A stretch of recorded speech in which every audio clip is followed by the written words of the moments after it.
Aren't words to describe the grief and anger that our city will be feeling today. I'm appalled and furious that these cowardly terrorists will deliberately target innocent Londoners and bystanders enjoying their Saturday night. There can be no justification for the acts of these terrorists, and I'm quite clear that we will never let them win, nor will we allow them to cower our city or Londoners.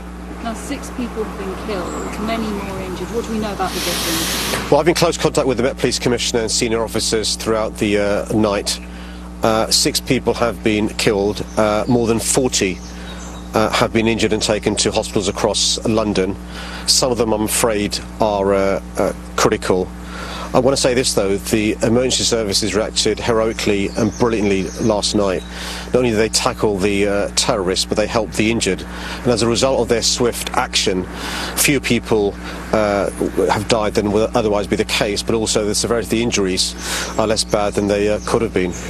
In terms of the police reaction, it was very quick for them to apprehend the individuals involved. Are you confident that the threat is over, that they've caught all of the people involved? Look, I've been the mayor now for 13 months, and that reinforces my view we have the best police and security services in the world. They plan, prepare and rehearse for these sorts of incidents, and we saw their swift response last night. We saw the speed with which they shot the terrorists, and also how they helped the injured as well. There are certain things I'm not allowed to talk about yet, but I'm sure after the government COBRA meeting later, which I'll be attending, the head of counter-terror and others will be able to tell the public what's going on. I would say this, though: people should remain calm and vigilant, carry on their normal business. The threat level remains at severe. And that's assessed by JTAC, who are independent intelligence experts. Severe means an attack across the country is still highly likely, and so we've got to all be vigilant. If we see anything suspicious or are worried about anybody, please report it to the authorities. And what will you be discussing at the COBRA meeting? Well, the COBRA meetings are where the Prime Minister chairs with various bodies around the table, agencies, police experts, including the members of the government, and we'll be looking at the investigations that unfolds, which normally happens after these sorts of horrific attacks. And then after COBRA, I'm sure the police will be making a statement.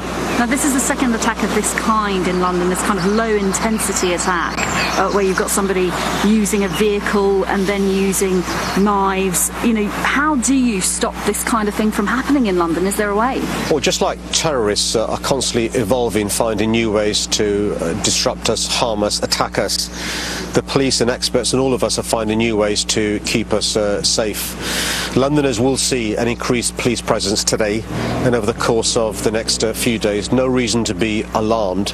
One of the things the police and all of us need to do is make sure we're as safe as we possibly can be. I'm reassured that we are one of the safest global cities in the world, if not the safest global city in the world.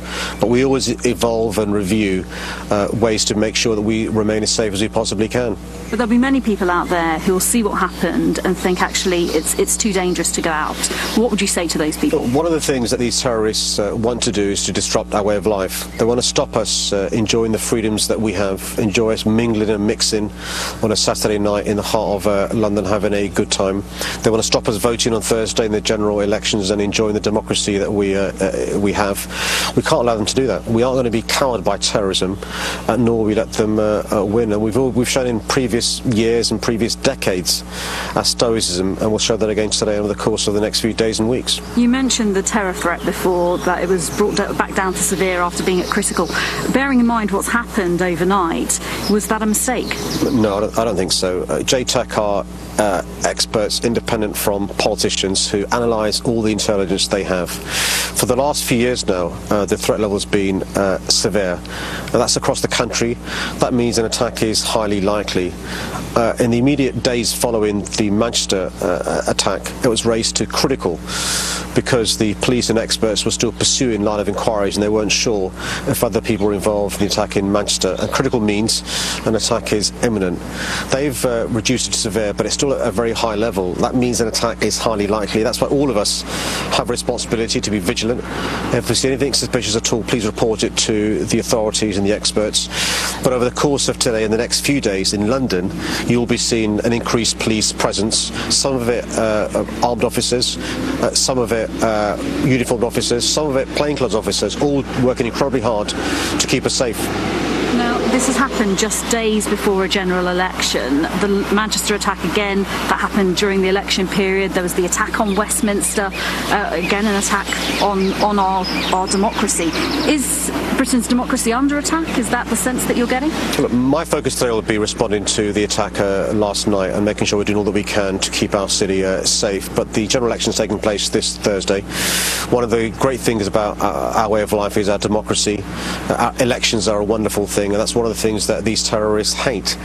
And one of the things that we can do is show that we aren't going to be coward is by voting on Thursday and making sure that we understand the importance of our democracy, our civil liberties and our human rights.